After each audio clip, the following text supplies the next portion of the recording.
Stop acting so silly. When are you going to grow up? Oh yeah, that's really mature. Stop being such a goofball. Will you act your age? We were all raised hearing these things from our elders when we were growing up, and even still to this very day, on occasion. But here's the thing. Most of us as adults have forgotten or been discouraged from being a goofball, from being silly, from just having fun, or that kind of fun, just being childish. So I'm here today to encourage it. And this idea came to me because it's been a week. If I may be real for just a minute here. Been having some work done on the house. It's dragging on longer than, frankly, it needs to. Scheduling conflicts. The company that I'm working with is really busy, so they're being pushed into bouncing between jobs. It's stressful. It's a little irritating. So I need to have a little fun. So that's what I have planned for today, okay? So what I've done is I took 10 or 15 minutes and I wrote a scene. I wanted to do something silly and fun and historical. So I thought, what more fun can one have when dealing with the Black Plague? So let's go all the way back to the 1930s, not 1930s, sorry, the 1300s, 1930s. That was a different kind of plague.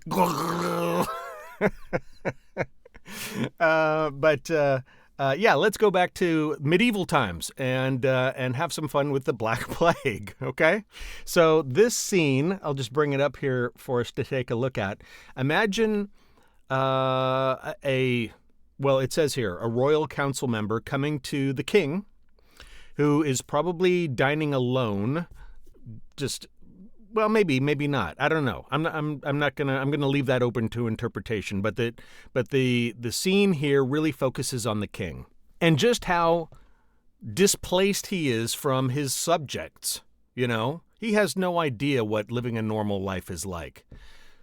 Much like what's happening in the world today with our leaders not really knowing what it's like for all of us commoners and what we need in our daily lives. So this is, I didn't write this with that sort of topical interpretation.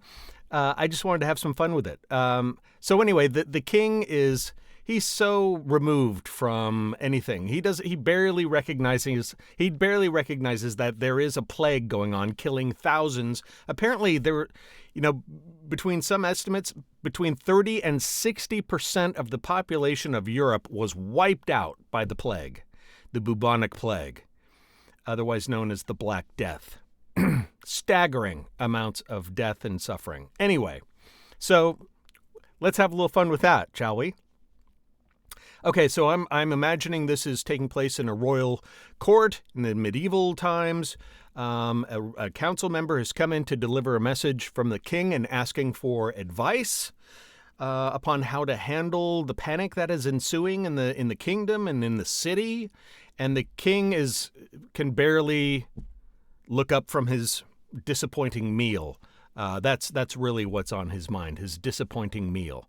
So let's have some fun with this. So I'm gonna read it, and I'm gonna have some fun with it. I'm gonna read the royal council member pretty straight, but the king is gonna be, the one that I give the most attention to. I'm gonna do 2 reads of the king. The first one a little more serious, not so goofy. It's just his attitude that's going to be just like, oh, God. But then the second read, I'm going to go a little more goofy with it and have a little more fun with it. And I don't know, maybe I'll not exactly follow the script. We'll see. We'll see what happens. These are the things I like to do when I've got, it's not that I don't have anything else to going on. I'm creating a demo for a new genre that I'm approaching. I took care of my other voiceover work for the day, so this is just a nice little diversion. And I encourage you to do the same thing. if you're not busy with work or marketing, do something like this. It's fun, it's creative, it gets your mind thinking, and it gives you an opportunity to stretch those acting muscles, okay? So, let's try this. Okay, so the Royal Council member comes in to the dining hall to deliver this message during dinner or supper or whatever, okay? Please forgive the intrusion of your evening meal, Your Majesty, but I need your thoughts on a matter of some urgency. In the last day, we've lost another 823 souls to the Black Death, and the people of the city are panicking, my liege. Do you have a message of hope for the people, sire? Okay, so then the king says, I'm imagining this version of the king is kind of rotund, just kind of, not really caring about anything other than his own needs and desires, just kind of an oaf, okay? Yes, the plague. It is rather inconvenient with all the bodies being burned throughout the kingdom. The wretched smell even reaches these chambers. It's disgusting. But if you please, I have more pressing matters at hand. My evening's repast is not worthy to be placed in my presence. The quality of the food is absolutely substandard, and the skill to which it was prepared is an abomination. All the vegetables are severely underdone, and the cooks seem to have lost any sense of seasoning. The squab is stringy, the venison is off. The soup is little more than tepid water, and just look at this roast suckling pig! The skin is not crisp, the meat still clings to the bone, and for God's sake, there isn't even an apple in its mouth! Disgraceful! Heads will roll! Clearly, this guy's passion is misplaced. When a large percentage of his population is dropping like flies. Okay? So, yeah. So that's one take. That's one style. Let's try a different go at this. Very different attitude here, okay? So I'm going to forget about the Royal Council member and just go right back in with the king. Ah, yes, the plague. It is rather inconvenient with all the bodies being burned throughout the kingdom. The wretched smell even reaches these chambers. It's disgusting. But if you please, I have more pressing matters at hand. My evening's repast is not worthy to be placed in my presence. The quality of the food is absolutely substandard, and the skill with which it was prepared is an abomination. All the vegetables are severely underdone, and the cooks seem to have lost any sense of seasoning. The squab is stringy, the venison is off, the soup is little more than tepid water, and just look at this roast suckling pig. The skin is not crisp, the meat still clings to the bone, and for God's sake, there isn't even an apple in its mouth. Disgraceful! Heads will roll! Okay, that's fun. I have fun with this kind of stuff, clearly. So, yeah, if doing this kind of thing is a great exercise.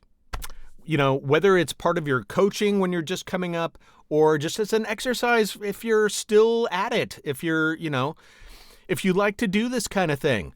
Have fun, be goofy, be loud, go over the top a little bit.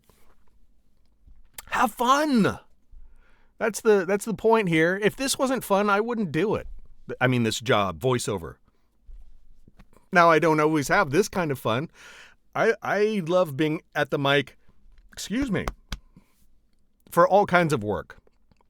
This morning I did it was a commercial for a nonprofit organization.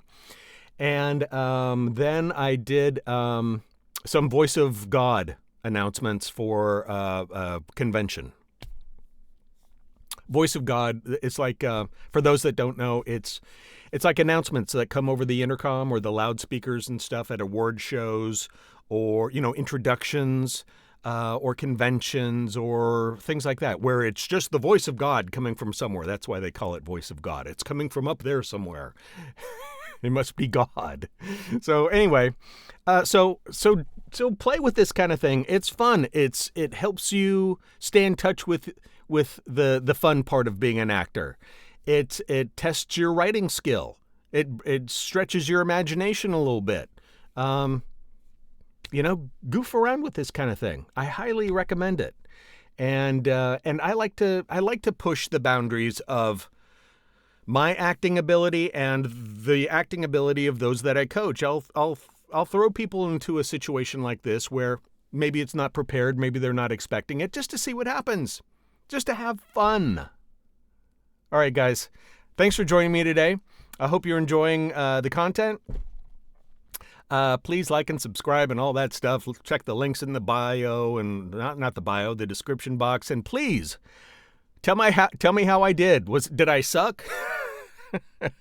And here's the beauty. One last thought. There is no right or wrong here. Not for us anyway. It's completely up to you. However, there is kind of right or wrong when you are auditioning for something like this, because then right and wrong are in the ears of the beholder, who's ever casting the part. Hopefully I would have done enough with those 2 takes to show somebody what I could do with this role in a couple different ways, and that I've got a little range to play with. Yeah, so do this kind of thing. It's fun and it's good for you. Okay? Act your rage, damn it. God, how many times I oughta... Thanks again, guys. Take it easy.